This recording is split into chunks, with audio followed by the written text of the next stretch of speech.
Grand titre de ce journal, Économie, la transformation structurelle de l'économie ivoirienne au centre d'un séminaire. Entrepreneuriat, les jeunes se forment aux techniques de l'auto-emploi. Mesdames, Mesdemoiselles et Messieurs, bonsoir. Bienvenue au journal de Business 24 Africa. L'économie ivoirienne repose en grande partie sur l'agriculture, principalement le café et le cacao. Un demi-siècle après son indépendance, la Côte d'Ivoire veut diversifier ses sources de revenus pour amorcer son développement. Le mardi dernier à Abidjan, la cellule d'analyse de politique économique du CIRES, Centre ivoirien de recherche économique et sociale, a rendu public les résultats de ses travaux de recherche sur les stratégies pour une transformation structurelle de l'économie ivoirienne. Lawani Babatunde y était présent. En 2020, la Côte d'Ivoire veut compter au nombre des pays émergents. Pour y parvenir, le pays va devoir procéder à la transformation structurelle de son économie. C'est l'une des principales conclusions des travaux menés par les chercheurs de la cellule d'analyse de politique économique du CIRES, le Centre ivoirien de recherche économique et sociale. Ces travaux permettent de comprendre que, par exemple, la Côte d'Ivoire doit davantage développer son secteur financier pour attirer plus d'investissements directs étrangers et favoriser l'impact de ces investissements directs étrangers sur la croissance. Ces travaux montrent que la Côte d'Ivoire doit davantage faire attention à la question de la décentralisation fiscale pour que les entités décentralisées aient plus de moyens pour créer plus de richesses dans les régions, pour le bien-être des populations. Également, nous devons être plus, je dirais, plus opérationnels ou plus engagés sur le marché international de l'exportation du cacao, puisque nous avons travaillé également sur le cacao. Également, nous devons, au niveau du secteur privé, regarder la question de la cybercriminalité. Il y a un papier qui en parle. La question des normes sociales, de la culture d'entreprise dans le développement de l'entreprise. Nous en parlons également et nous montrons combien de fois la culture d'entreprise impacte positivement sur la performance des entreprises et sur la productivité des travailleurs. Pendant longtemps, l'économie de la Côte d'Ivoire s'est adossée sur les performances du binôme café-cacao. Aujourd'hui, il est plus que jamais question d'engager des réformes pour améliorer la production et favoriser la consommation, l'accroissement des investissements publics dans les infrastructures, avec une multiplication d'initiatives privées et l'émergence de champions nationaux. Une nouvelle configuration économique qui va permettre de multiplier la création d'emplois décents et la réduction de la pauvreté. Le secteur public a un rôle très important à jouer, un rôle de catalyseur pour cette transformation structurelle, pour cette industrialisation du pays.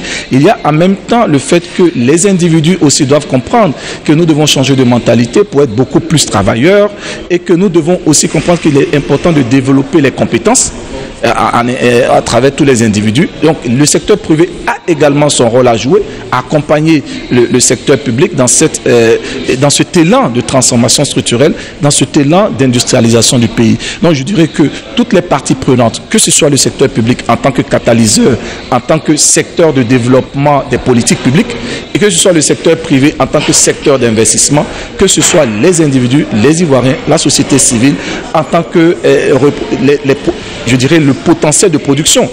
Toutes ces parties prenantes doivent être ensemble. Et donc, il y a un problème de coordination qu'il faut regarder davantage pour que tous jouent ensemble dans le sens de l'industrialisation de la Côte d'Ivoire. Conscients de cette situation, les autorités ivoiriennes ont depuis 2010 entrepris de nombreuses réformes, notamment la réduction des coûts fiscaux pour la création d'entreprises, le renforcement de l'accès des PME à la commande publique et l'intensification de la lutte contre la fraude et la contrebande. Des réformes qui ont permis au pays d'enregistrer une croissance aujourd'hui estimée à plus de 9% et surtout favoriser une reprise rapide de l'économie ivoirienne au lendemain de la crise post-électorale de 2010 et 2011. Après une première année de formation sur l'entrepreneuriat à African Leadership Academy en Afrique du Sud, 4 étudiants ivoiriens profitent de leurs vacances à Abidjan pour instruire les jeunes de leur âge aux techniques d'entrepreneuriat. Cette première édition de Build in a Box est un concept de African Leadership Academy avec une collaboration locale de l'ONG Learn Côte d'Ivoire pour susciter chez les jeunes un esprit d'entrepreneuriat. Suivons ensemble le reportage de Lawani Babatunde. C'est une initiative de jeunes pour les jeunes. Dans une ambiance bon enfant, Hassan et ses compatriotes de African Leadership Academy restituent aux jeunes d'Abidjan les enseignements qu'ils ont reçus sur l'entrepreneuriat en Afrique du Sud.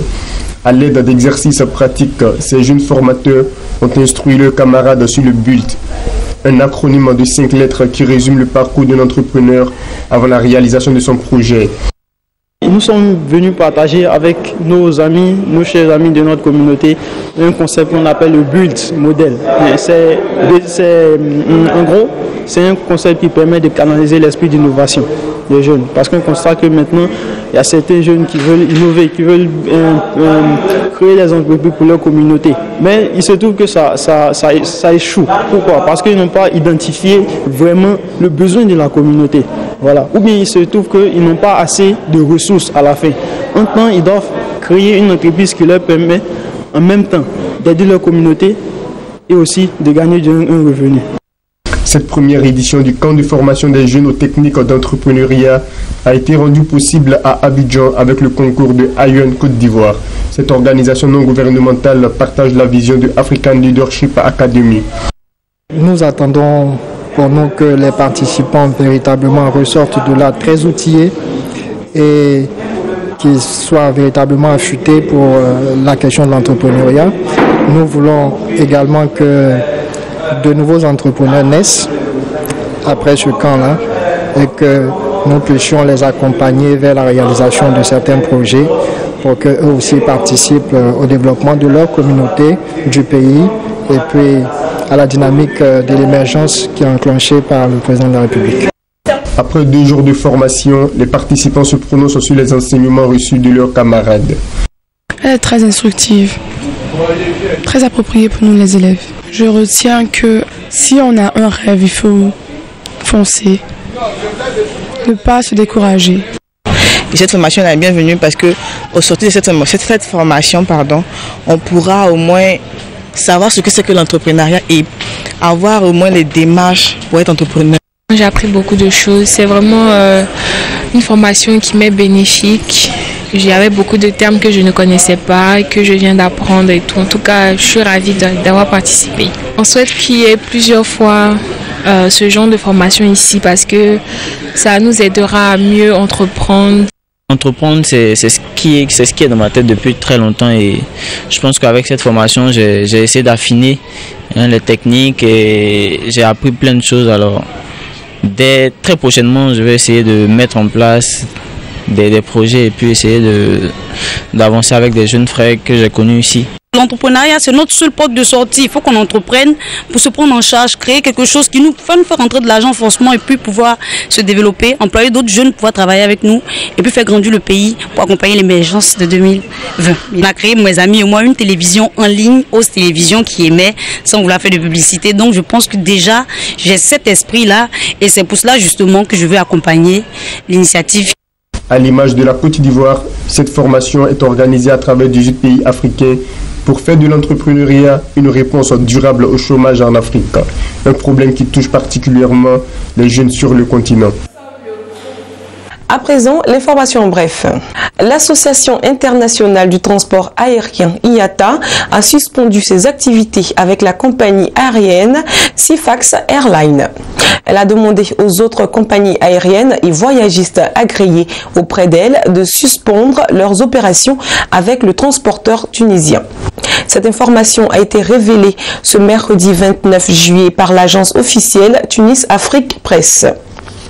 L'IATA a suspendu l'accès de Sifax Airlines au service de son système de transaction BSP qui régule les paiements et les facturations de près de 400 compagnies aériennes à travers le monde.